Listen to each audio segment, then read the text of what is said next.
A very good morning, children. Open your English treasure book.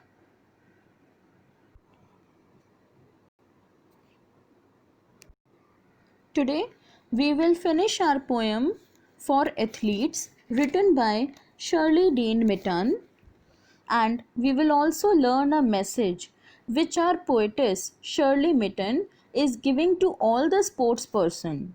Now, we will start reading our poem and continue from our stanza number 3.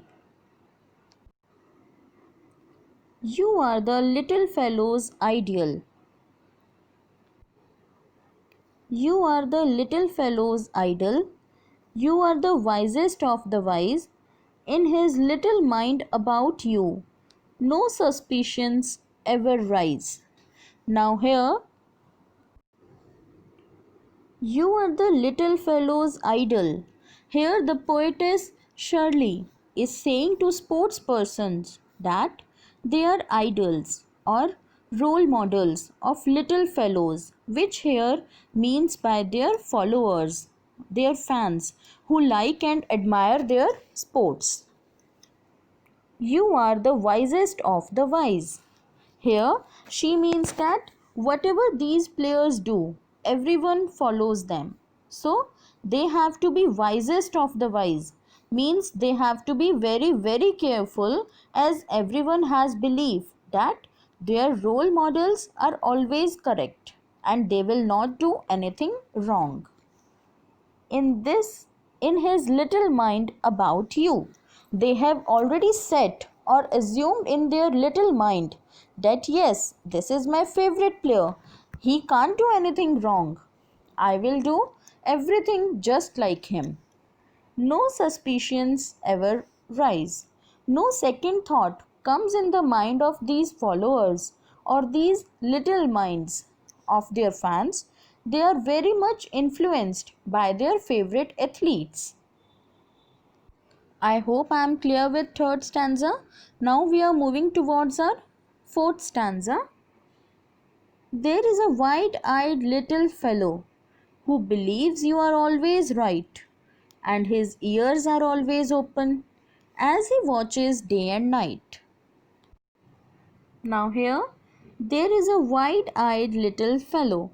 Public is having their wide eyes always upon their heroes in limelight, and same these youngsters also watches their sports people all the time, who believes you are always right.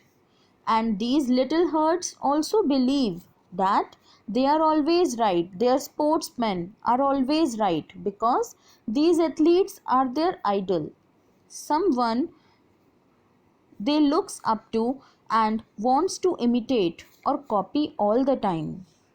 And his ears are always open, as children everywhere watches these sports people, admires them and follows them, and hears every single word said by them as he watches day and night. Children keep a close eye on these athletes, or we can say observe them anytime, everywhere. So here the poetess advises them to adopt fair play methods and sportsmanship in their game, so that their fans and followers learn good things in life. I hope this stanza 4 is clear to you all. Now we will move on to stanza number 5. You are setting an example every day in all you do for the little boy who is waiting to grow up to be like you. Now here, you are setting an example. The sports people set an example or a goal to their followers, which they all want to achieve, which becomes their dream to achieve. Every day in all you do means in everyday life, whatever athletes do, like their eating habits, dressing sense, attitude, etc., children imitates them in everything. For the little boy who is waiting, even from their childhood, these children want to become like their role models, to whom they used to follow, to grow up to be like you, to become as famous, popular as you, and here you means these sports people, or as good as their favorite sportsmen. Children want to fulfill their dreams by becoming like their own role players.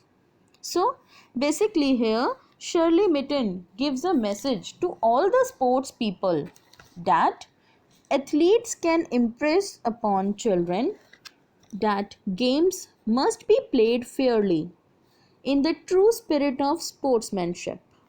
They can teach them that winning is less important than playing and enjoying them. They can encourage children to take part in various sports.